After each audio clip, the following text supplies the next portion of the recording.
Dans les beaux quartiers, il y a de belles affiches, de belles boutiques, de beaux bijoux et de belles voitures. Les motivations pour acheter une voiture de luxe sont nombreuses. Confort, puissance, prestige et la sécurité. Alors, quand vous avez choisi cette luxueuse berline ou ce gros 4x4, vous y avez pensé à la sécurité ? C'est probable. Pour la famille, les enfants ? Plus on avance dans l'âge, plus on a envie d'être en sécurité dans un véhicule. Sécurité, oui, et surtout la marque est connue. En fait, c'est souvent mon mari qui choisit pour moi les voitures et c'est vrai qu'il choisit ce genre de voiture. C'est une voiture de fonction, donc c'est une voiture de boulot. Donc j'aurais jamais acheté ça. Mais c'est une très bonne voiture. Moi, ce que j'aime bien, c'est être haute, donc voilà. Donc après la sécurité, oui, quelque chose d'assez gros pour en cas de choc être plus en sécurité, ça c'est sûr. Je voulais du confort et voilà, plus que de la sécurité.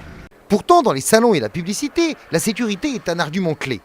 Et vous savez de quels équipements vous disposez ? Je ne suis pas experte en la matière, mais j'ai pas fait d'études de marché détaillées, mais je sais que comme elle est assez récente, je m'attends à ce qu'il y ait les airbags, les systèmes de freinage qui vont bien. Au niveau du rétroviseur, j'ai un système qui permet de pallier à l'angle mort. C'est-à-dire qu'en fin de compte, il y a des caméras qui, s'il y a quelqu'un qui est sur le côté, je serai avisé qu'il y a quelqu'un qui, par des LED, qui vont se trouver ici.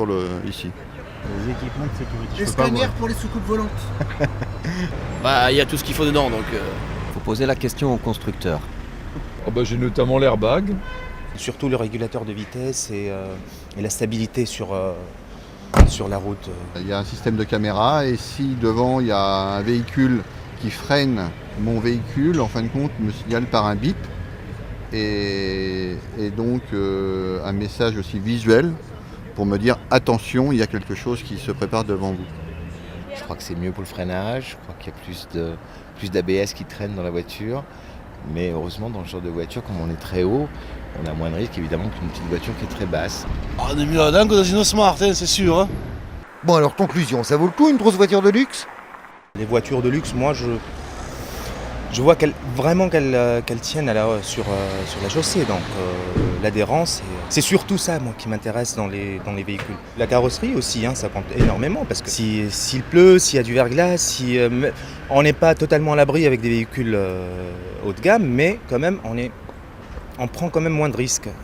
À l'image de l'ABS, inventé dans les années 60 et obligatoire sur toutes les voitures vendues en Europe depuis 2004, de nombreuses options de sécurité, d'abord réservées à l'élite de l'auto, équipent quelques années plus tard des voitures moins luxueuses. Mais quelles que soient les sécurités actives ou passives dont dispose votre véhicule, elles ne vous protègent pas de tous les risques de la route.